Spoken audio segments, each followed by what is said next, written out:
I feel I had to free myself from feeling guilty, feeling responsible, like I was dirty.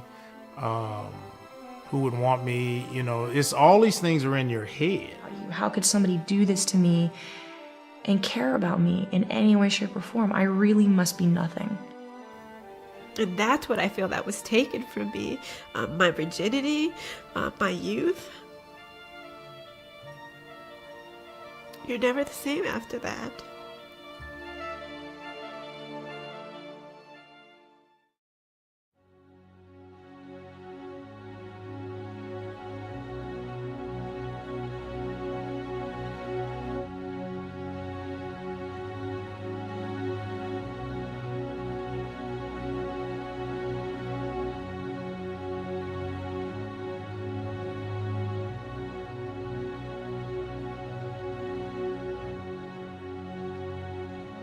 Darkness to Light's Stewards of Children program teaches adults to prevent child sexual abuse in families and in youth-serving settings, recognize the signs of sexual abuse in children, and react responsibly when they receive a disclosure by a child, when they discover sexual abuse, or if they suspect it.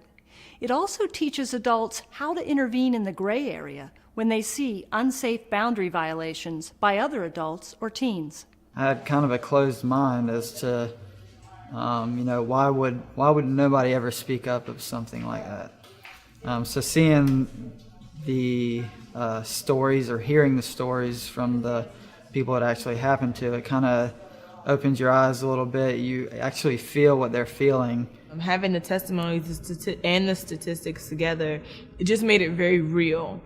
Stewards of Children uses documentary-style film in an impactful mix of adult survivors of child sexual abuse, experts who have a deep understanding of the issue, and professionals who serve children in youth-serving settings. If I have a class, like a Sunday school class, a class of 6 kids, and one Sunday, 5 of them don't come, do I still conduct that class? Or do I now take that child and put that child in a class with other students? And to that degree, that's exactly what you do. You have to ask permission. Look, I'm about to show you something. This is how the hips need to move. I can show you, and I'm going to put my hands on you right here and right here. Are you comfortable with this? If the answer is yes, you go forward and you do it. If the answer is no, I understand completely, no problem.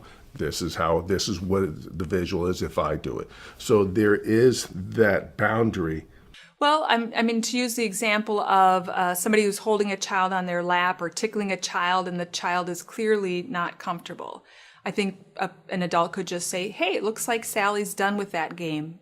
Can we stop now? What we really advocate is describe the behavior, set a limit, and move on. An interactive workbook and rich community discussion breaks down barriers and unites people, encouraging them to work together and support each other in creating safe environments for children. And I say that in a way to say you, because we're in the training, but it is all our responsibility. If you were put in that situation, what choice would you really make? And it reminds me that, I have an obligation of things that I need to do, and I need to be reminded of that. It is my problem, and I should be involved because I am obligated as a person, as an adult, as a leader in the community to do certain things. And this type of prevention really eclipses all else.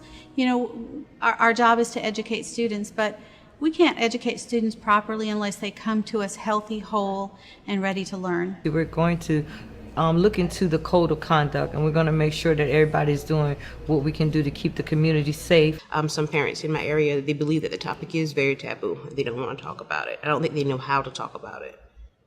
And so me being at this training will give me the tools that I need to take back to them. Being that I coach football and basketball, I'll go back and look at those areas and try to eliminate one-on-one and even in the church, and also go back and try to change policies. It's kind of this whole idea of the ripple effect that was just so strong that we won't even see the the consequences until, unfortunately, much later. More than anything, Stewards of Children enables people to courageously and skillfully get involved in something that's been a big taboo, a big area of denial, inaction, and pain in our society. And people feel really good about that victory on behalf of the children they love. I lived through it, and I made up my mind that it was not going to define me, and that I was going to be determined that it wasn't going to happen to anybody that I knew, period. No matter what, we all can face this issue. So we have to, bind together in order to get to the root of this problem and eliminate it. And it's very important that we do our best to protect the ones we love and the ones that, are part of something that we provide. It starts with just one individual. And if I can take it and give it to one more person and they can pass it on, then we got the ball rolling, and that's where we begin. And there's no ending, so hopefully we can make a difference.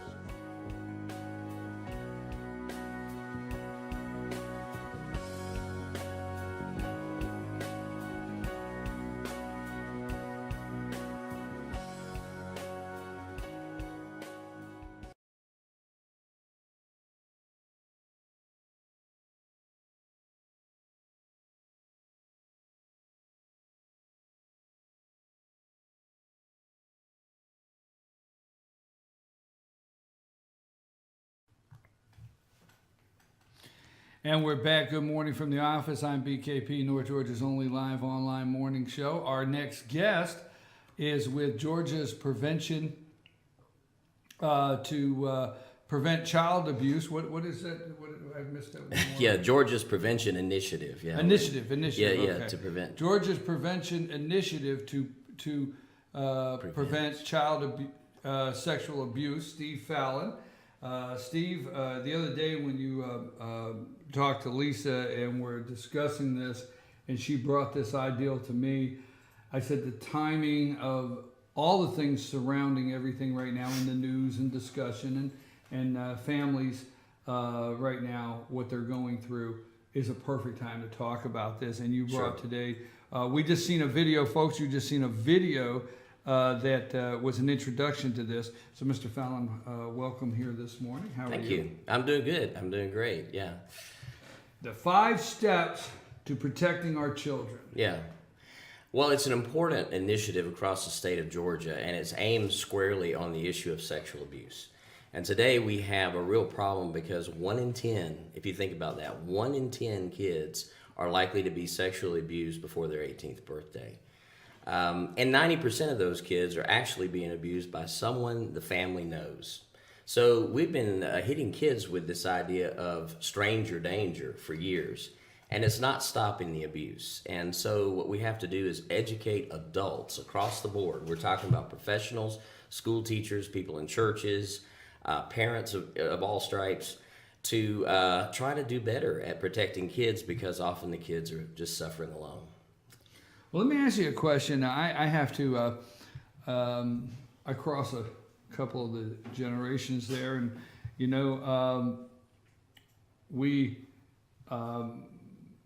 I went from when we were kids, we could say hello to people when we're walking down the street, and then we went through a time in this country where anybody's a stranger.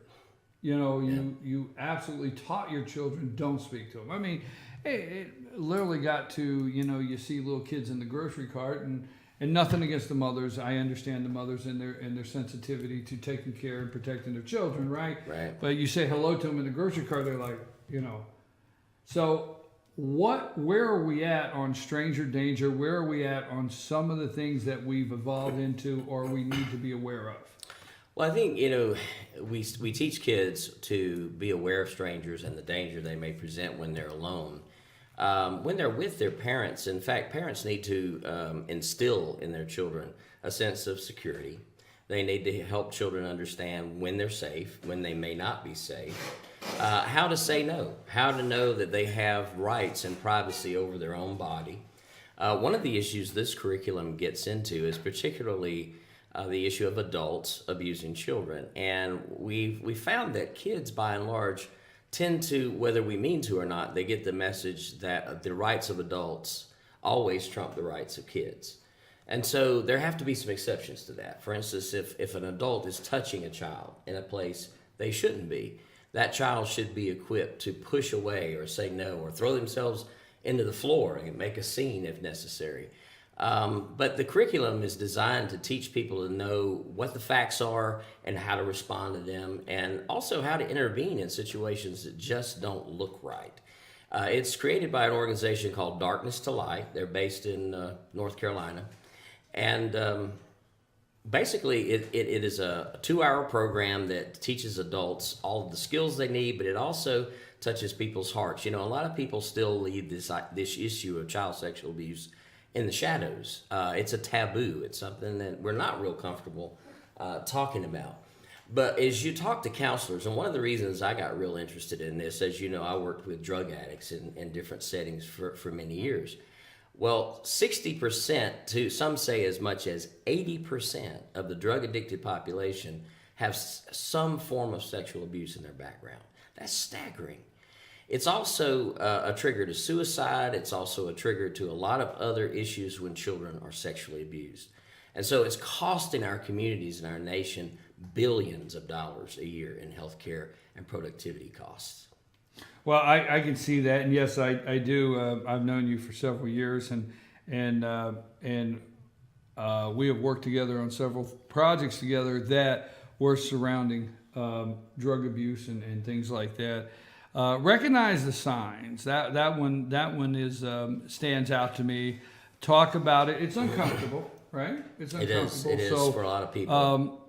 Have open conversations with children about our body, sex, and our boundaries. And you know, I could see that being an uncomfortable topic for families. Right. Well, and the important thing too is for parents to get really comfortable talking to their own children. So there's an entire section. In fact, step 3, just before recognize the signs, is called talk about it. And that section is designed for parents. Parents in that section are taught to have a conversation with children about their bodies, to let them know that there are certain private areas, private parts. No one has a right to touch you there. And then the whole idea of building that trust and bonding with kids so that you as the parent are the go-to person and that kids feel comfortable talking to you if there's a concern. Number 4, recognize the signs is an important part of the training, because a lot of times people are looking right at signs and symptoms in a child that may point to some sexual abuse going on, and they don't even know it. One of them, we talk about is when a child starts to have overt sexual behavior. Maybe a parent sees a child doing something sexual that seems more like what an adult would do, you know, or maybe they're just having a habitual problem with masturbation. Maybe they are obsessed or preoccupied with sexual parts. Other things would be injuries if they're being abused, knowing that the child had suddenly felt that they're afraid of a particular caregiver or someone that they used to feel happy with or want to go with. Now they don't want to go with that person. We need to be sensitive to what children are telling us in these different situations and watch for different signs that they may give us. Well, you know, backing up just one, talk about it. I have always said you put it in this category. Uncomfortable is one thing, but necessary is one thing. Mm-hmm. So if you find something is necessary, it may be uncomfortable, but always fall back to the decision that it was necessary, and it is necessary to do. Maybe uncomfortable, but necessary. And in the times we live in, it is more necessary than ever. I think that our children are looking to adults, are looking to their parents to give them answers. They see things, they hear things about sexual abuse or sexual assault cases. We have concerns, as you had mentioned earlier, about the transgender bathroom issue right now. And it's not really a concern about transgenders as it is a concern about bathroom use. And so we can talk about that in terms of structural things. You know, part of the problem is our concern about the way bathrooms are designed right now. for use by a person of a particular sex. If we're going to change that, perhaps we need to look at some redesign of bathrooms. It's not a discrimination or a prejudice against transgender, and I think a lot of people misunderstand that. It's a privacy issue, and people need to be able to feel that they're in a safe, private place when they go to the bathroom. That's the bottom line. If children at a very young age do not feel that they're in a safe, private place, or have the understanding that areas are private, right, then they can get confused with other things if they're led to believe this area is not private. So it has to be private to them to be an example of other things outside of that. And you may say, well, that wasn't private. Maybe this is not private. You know, Steve, our district attorney does a program for 8th graders, and it's called Weapons of Mass Destruction. And she told me she just, when she first took office, she was getting all of these cases or all of these things coming across her desk, and nude pictures of children that were in the 7th grade, 8th grade, and and these phones, we go out here and these phones are not phones anymore. You and I may still, I'm not going to, your age, you deal with that, I'll deal with mine. But we still kindly say these are phones, but the kids are walking around with computers in their hands. They're walking around with movie cameras, TVs, they're walking around with cameras. These are not phones. And powerful connections to information and images off the internet. Exactly. Which, it's just really a problem. Well, the other problem is that children, when they are not monitored, and there is a section in the training about this. It's also, the fact that parents aren't policing their children's internet use. Right. And one of the parents in the video part of the training says, I'm not being overprotective, I'm just being a parent, after she talks about how she turns the Wi-Fi off at night so the children can't have access late at night going into wherever they want to. Looking into your child's phone, a child that is still a minor doesn't have the kind of privacy that an adult would. A parent should be monitoring everything that they do on that smartphone.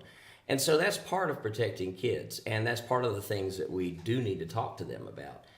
There are real dangers on the internet, and there are real dangers for them in places that you might not expect. A lot of child abuse occurs either with family, friends, relatives. Sometimes, look at the high-profile cases we've had in the last decade.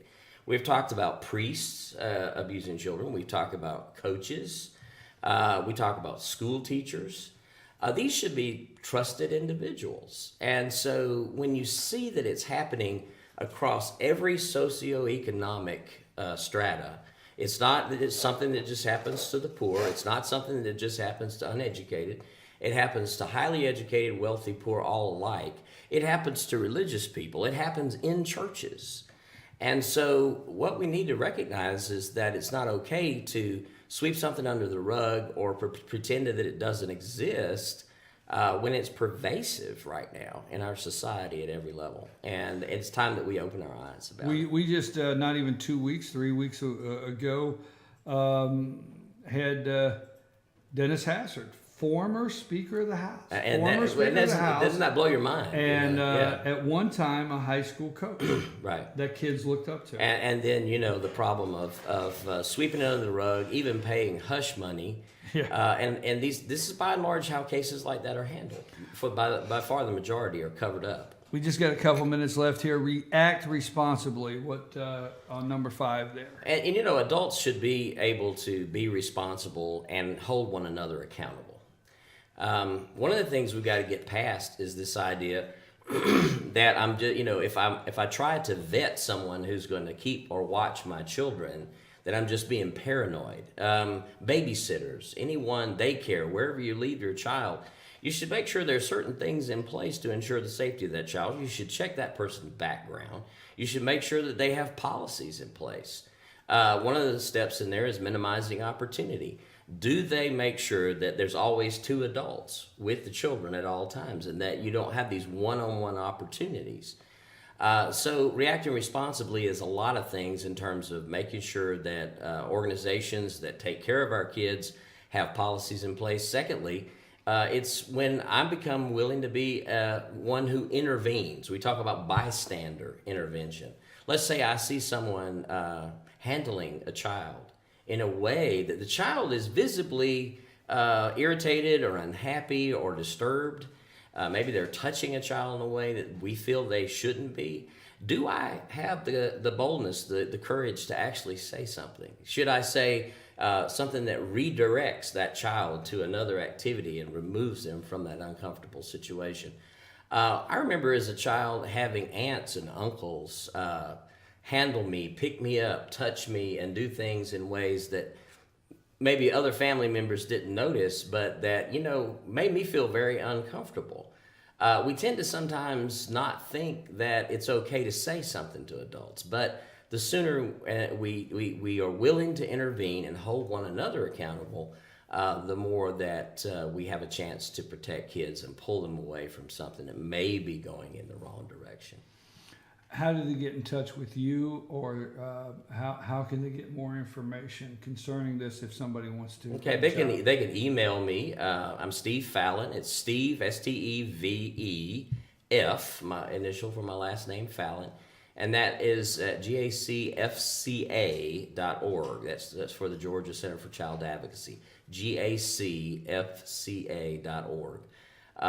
Or they could just go to the website and look up, the region. I am the regional coordinator of prevention for all of Northwest Georgia. So I cover 14 counties, actually, across the northwest part of the state with this initiative. Mr. Fallin, thank you for coming in. All We right. appreciate it. Good to see you. We've been talking with Steve Fallin with Georgia's Prevention Initiative to prevent child sexual abuse, Darkness to Light. You have seen a introduction video. It's about 6 minutes, and you've heard our conversation this morning. And what we will do, if you want to share this, is we will clip this out. Lonnie will put this in its separate clip, put it in our community section that you'll be able to find, put it on our Facebook page, and you can share it with others. I'm your host, BKP. Good morning from the office. We're going to take a short break, and we'll be right back, and it'll be time for George to come in. Lonnie, take us to break.